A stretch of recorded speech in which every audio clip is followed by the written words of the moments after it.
Okay, we're gonna do a short practice with a focus on the belly roll. So this is a great practice to release tension in your abdomen, can provide relief to your lower back, and also really help create some ease in your breathing. And so for this practice, you could use a squishy ball. I love the gorgeous balls from Yoga Tune-Up. Jill Miller is amazing. Or you could use a blanket, and I'll show you the fold. So if you're gonna use a blanket, you're gonna fold it so that you have something that's about this width, something that can fit pretty much between the front two hip points, your ASISs. And you can roll it maybe even just a little bit, or you can roll it into something larger. So you can either use that or you can use the squishy ball. This is one of the practices that I miss the most during pregnancy. So if you're pregnant, you're not gonna wanna do this one.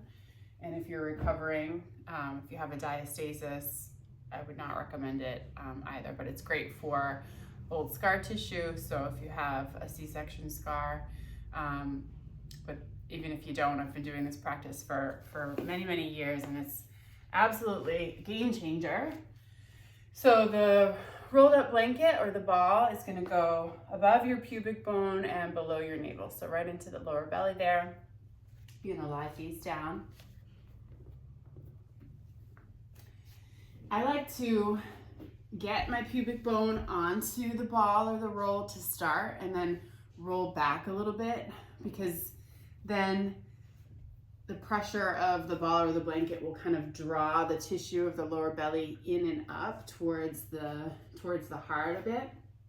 So you get this kind of gathering effect. You could stay up on your forearms, or you can stack the hands, let the forehead rest down.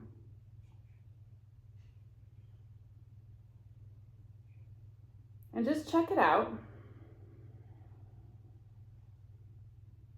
If the pressure is so much that you can't even see a possibility of ever being able to relax here, then you do want to unroll that blanket so you're working with less.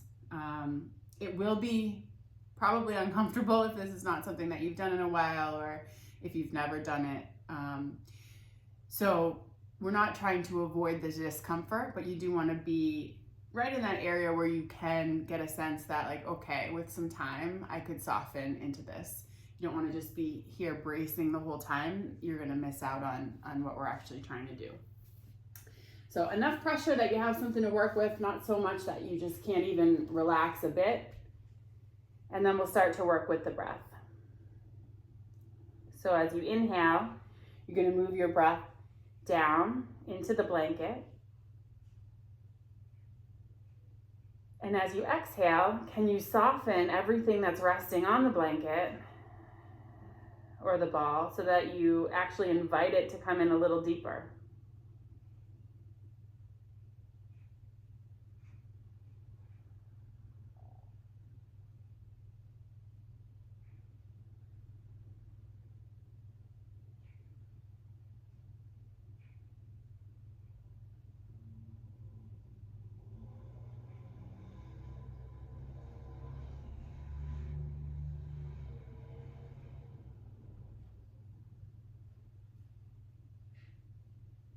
And maybe with each breath out, you're able to soften a bit more. You're directing your inhales low. So the ball or the blanket's giving you a nice touch point that you can move your breath towards. Sometimes it's hard to get a sense of how to move your breath lower, but this is actually a really nice physical reminder of where the breath needs to move. And as you fill up that lower belly, you can also feel the lower back expand. The sides of the waist expand.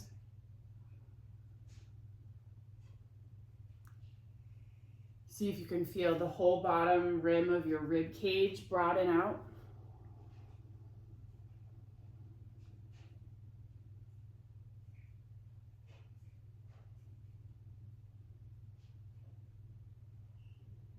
And each exhale, your work is just to let go, which can be quite a difficult thing. So this is energetically your solar plexus chakra, your third chakra, Manipura chakra.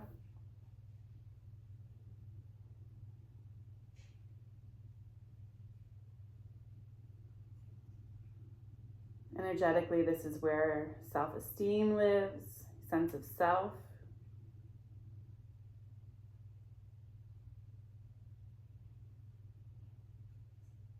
Control.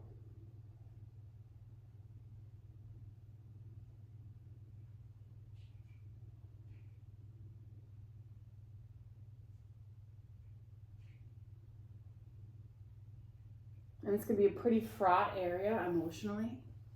So you know that feeling of, butterflies in your belly, either for something really exciting or something that makes you a little bit nervous. If you ever had your heart really broken, it can really feel like you've been gutted. You feel that right in the belly.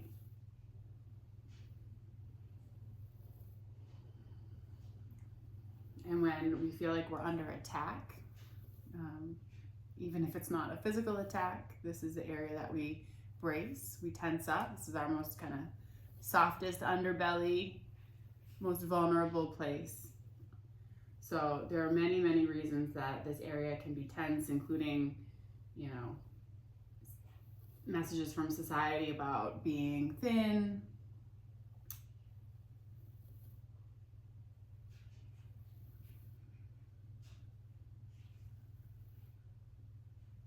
even my early yoga training, there was so much emphasis on probably a misteaching of the Uddiyana Bandha, the core lock, where I thought I had to be pulling my belly in and up kind of constantly. And so being able to learn to relax the belly again has been kind of a game changer.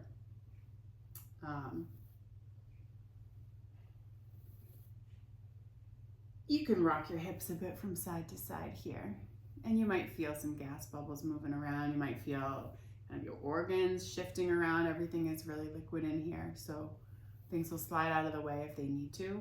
What you don't really want to rest on is like a really strong pulse, and so you can shift yourself a little forward, backward, side to side, so that you're not right on that artery.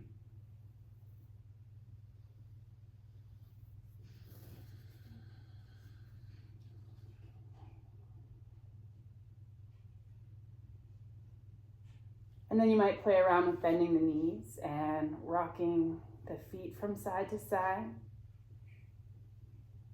This could be more of a faster, kind of like rhythmic motion, or it can be like a slow, steady, really stretching the feet from side to side, which is what I'm finding feels really good right now.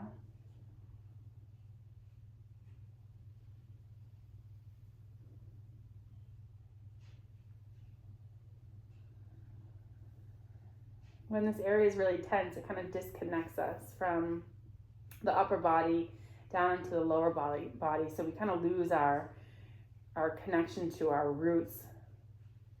And I mean that in a really physical way as well as emotional.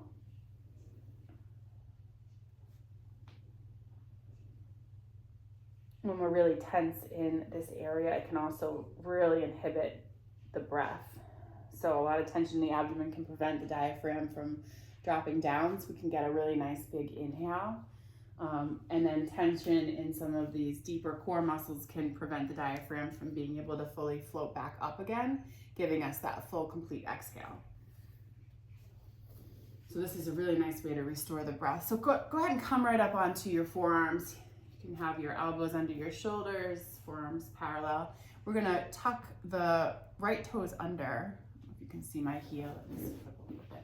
I'm gonna tuck the right toes under, and then you're gonna start to press back through the right heel, but rather than just thinking about pushing the heel back by engaging the quad, can you imagine pressing the heel back by lengthening from right where the ball is, right up in that kind of upper back belly, below your right lung, below your right rib cage, all the way down through the right inseam of the leg and out through the heel.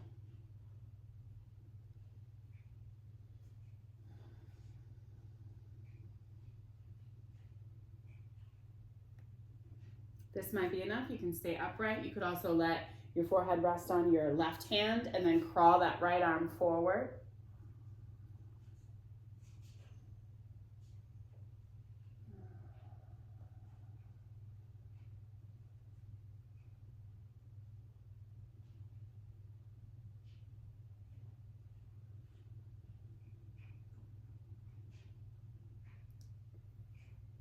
Like you're getting dragged back by your right leg, right thigh bone.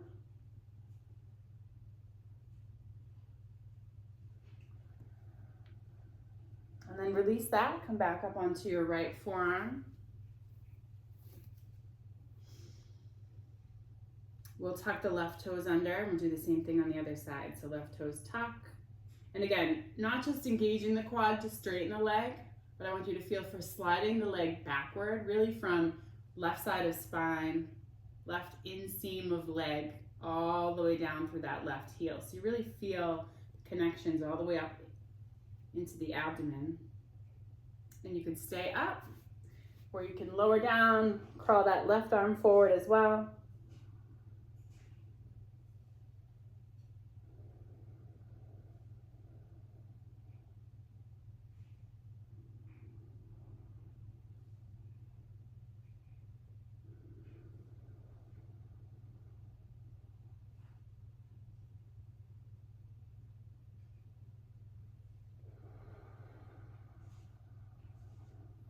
And then release both hands under the forehead again.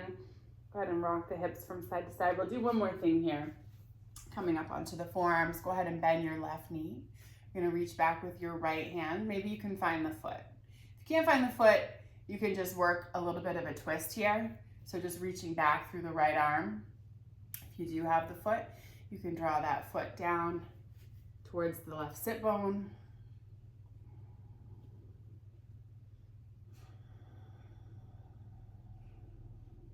Think about sliding your rib cage forward and twisting it open a bit to the right.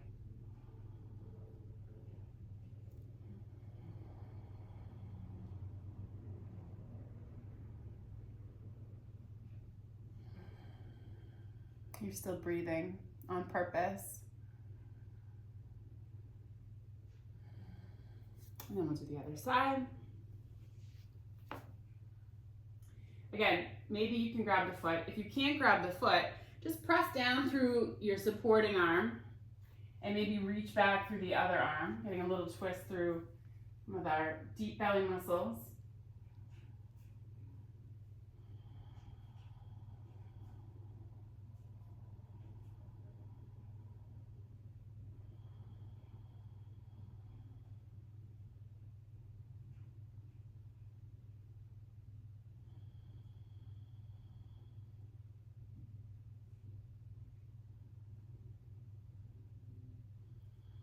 And then release.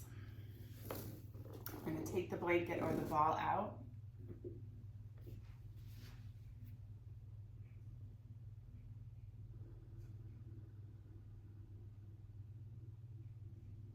And notice how it feels.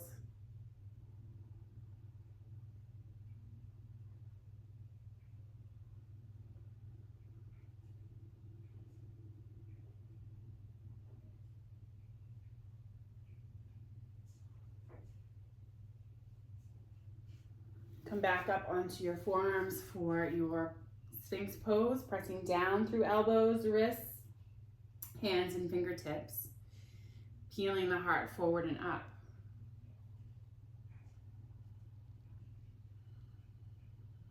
This might be enough. Maybe coming up the elbows. Again, pulling the hands back towards you, like you're trying to drag your mat underneath you towards your feet to slide the heart forward and up. Maybe the hands come in a little closer. You could find more of a cobra pose. Shoulder blades back and down.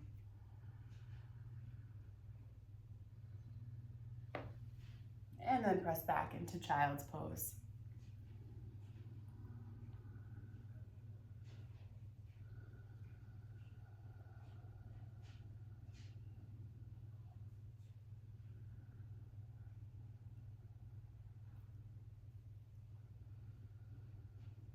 Can you continue to send the breath down as if you were still directing it into the blanket or the ball?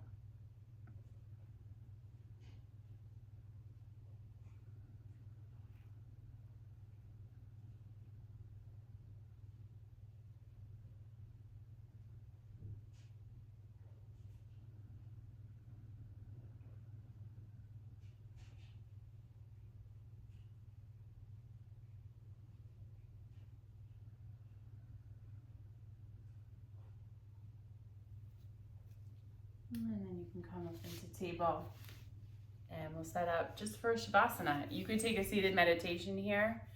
Now that the belly is nice and relaxed, or you could lie on your back.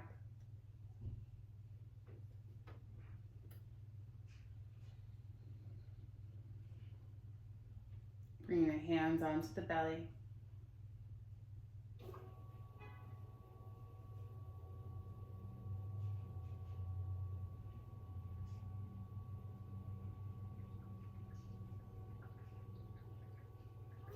With each exhale, can you feel your belly soften down into the floor?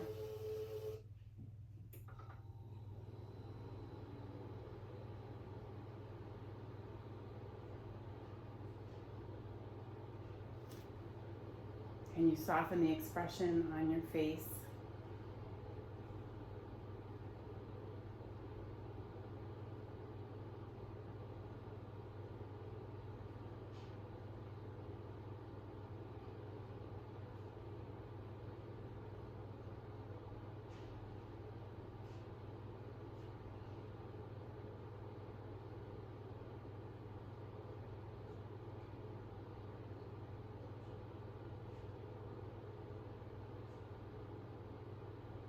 And as we move into Shavasana, there's no need to continue to breathe those really deep breaths. Let the natural rhythm take over and you'll just watch your body breathe.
If you're ready to move, draw the knees into your chest.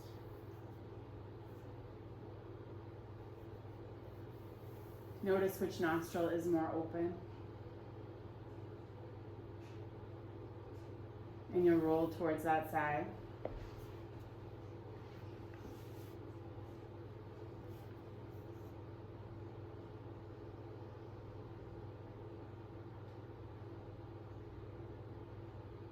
And press up to a seat.